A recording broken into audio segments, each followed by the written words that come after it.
খবর জানে না, শুধুমাত্র জানে বলে তরিকপন্থী ফকিরেরা, এছাড়া বলে শরীয়তের আলেম জানে না। তাহলে এরা কি করলো? কিছুই করতে পারলো না, শুধুমাত্র শরীয়ত নিয়ে বসে আছে। আবার গানও গায় করে সরার মাওলানা, মসজিদ করে আল্লাহ থাকে না। কই কিনা কথা বলে না, কই কিনা সরার মাওলানা, মসজিদ করে আল্লাহ থাকে না। যদি আল্লাহ না থাকে তো খায়গা কোলো মুমিন আরশ কিল্লা মুমিন কুলতে আল্লাহ আরশ আল্লাহর ইস্তাহ। তোমার ভিতরে তো সবকিছু আছে, তুমি যখন মসজিদে যাও আল্লাহর সেই জায়গায় দৌড়ে ঠিক না, আমার দৌড়ে ঠিক না, তাহলে আল্লাহ থাকে না কেন? বলে বানাইছে মানুষে, নাম দিছে আল্লাহর ঘর। তোমারও তো বানাইছে ফেরেশতারা, আবার দিছে আল্লাহর বান্দা। কেন কয়? যারা বলেন ঠিক না, তোমারও তো বানাইলো তো ফেরেশতারা, আল্লাহ হুকুম করলো আদমকে বানাও, আদম তৈরি করলেন, বাবা তৈরি করে রোদের ভিতরে শুকাইলে আল্লাহ টুকা দিয়ে ফেরেশতাকে হুকুম দিলেন, দেখো টুকা দিয়ে দাও আদম শুকাইছে কিনা। টুকা দিয়ে দেখছে একটু টন করে বলে শুকাই গেছে। আল্লাহ কয় বান্দা রুহু দিতে হবে, রুহু দিছে, রুহু বাইরে হয়ে যায়, আবার ঢুকে, আবার বাইরে, আবার ঢুকে, আবার বাইরে। আল্লাহ বলে রুহু এমন কেন করস? বলে আল্লাহ আলমে আল্লাহর জগতে তো সুন্দর, আর আদমের ভিতরে এত অন্ধকার, আমি রুহু থাকার সম্ভব না।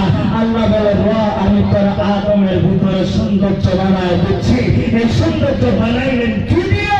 সৌন্দর্য বানাইলেন মদিনা বলেন, মদিনা নূর দিয়ে জোরে বলেন সুবহানাল্লাহ।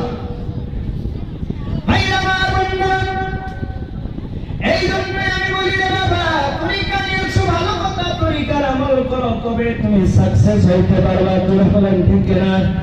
আর যদি আমল না করো বাবা, তখনও তুমি ফকির হইতে পারবা না।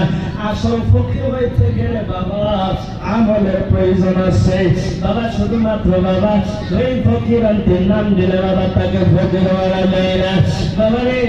কিছু কিছু মানুষে বাবা, কিছু কিছু ফকির অনেক খারাপ পায়, বলো হুজুর ফকিরে করে বদনাম গায়। না না বাবা, বদনাম নয়, যারা বলেন ঠিক না? তিনি বদনাম গেছি। আমাদের খাসিমতের কথা বলেছি বাবা, নাহলে আমাদের অন্য মুসাহাবের মানুষ সভা থেকে ঠাট্টা করে, ইসকারি করে, যারা বলেন ঠিক না? কেননা এই খাসিমত তো আমাদের ভিতরে আছে বাবা। এমন করে বলে খাজা গরিবের নওয়াজের নাম নিয়ে বাবা ফান টানতেছে, যারা বলেন ঠিক না? আছে কিনা? যারা বলেন আছে কিনা? আছে বাবা। খাজা গরিবের নওয়াজের নাম নিয়ে বাবা কত ভণ্ডামি করছে রে বাবা। এই জন্য বাবা আমরা মার খাইছি রে বাবা। আল্লাহ যেন আমাদেরকে সহজ সরল হিসাবে তরিকার প্রতি আমল করার জন্য আল্লাহ তৌফিক দান করে। সকলে বলেন আমিন। এসার কলিমা রং ধরিয়া মুর্শিদ তোমার এলো, কি এলো রে চলার সময় বয়ে গেল।